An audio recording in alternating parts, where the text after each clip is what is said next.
Box office దగ్గర నందమూరి కళ్యాణ్ రామ్ నటించిన latest movie devil recent గా రిలీజ్ అయ్యి ఉన్నంతలో ఆడియన్స్ నుండి డీసెంట్ రిపోర్ట్స్ ను సొంతం చేసుకుంది. కానీ ఎందుకు అనుకున్న రేంజ్ లో ప్రీ బుకింగ్స్ ను సొంతం చేసుకోలేకపోయిన ఈ సినిమా మౌత్ టాక్ నే నమ్ముకొని రిలీజ్ అవ్వగా, రిలీజ్ అయిన రోజున ఓవర్సీస్ లో తక్కువ లొకేషన్స్ లోనే పర్వాలేదనిపించే విధంగా ఓపెనింగ్స్ ని సొంతం చేసుకున్న ఈ సినిమా తెలుగు రాష్ట్రాల్లో కొంచెం అటు ఇటుగా కళ్యాణ్ రామ్ నటించిన previous movie Amigos movie range లో ఓపెన్ అయిందని చెప్పవచ్చు.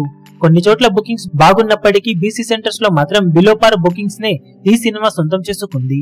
మొత్తం మీద చూసుకుంటే మొదటి రోజు తెలుగు రాష్ట్రాలలో ఇప్పుడు ఈ సినిమా 1.5 కోటి రేంజ్ నుండి 2 కోట్ల వరకు షేర్ అందుకునే అవకాశాలు కనిపిస్తూ ఉండగా, వరల్డ్ వైడ్ గా 2.5 కోట్లకు అటు ఇటుగా షేర్ ను సినిమా సాధించవచ్చు. ఆఫ్లైన్ టికెట్ సేల్స్ లెక్కలు అన్ని చోట్ల తెలుగు రాష్ట్రాలలో అంచనాలను మించిపోతే కలెక్షన్స్ లెక్క మరికాస్త పెరగవచ్చు. కానీ మొత్తం మీద కలెక్షన్స్ రేంజ్ మొదటి రోజు గాను ఇదే రేంజ్ లో అటు ఇటుగా ఉండే ఛాన్సెస్ ఉన్నాయి.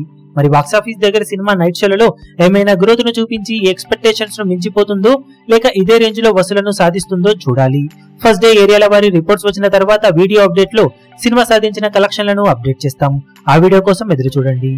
ఈ వీడియో మీకు నచ్చినట్లయితే లైక్ చేయండి, షేర్ చేయండి, ఛానల్ ను సబ్స్క్రైబ్ చేయడం మాత్రం మరవకండి. ఏ చిన్న అప్డేట్ ను మిస్ అవ్వకూడదు అనుకుంటే బెల్ ఐకాన్ ను ప్రెస్ చేయండి.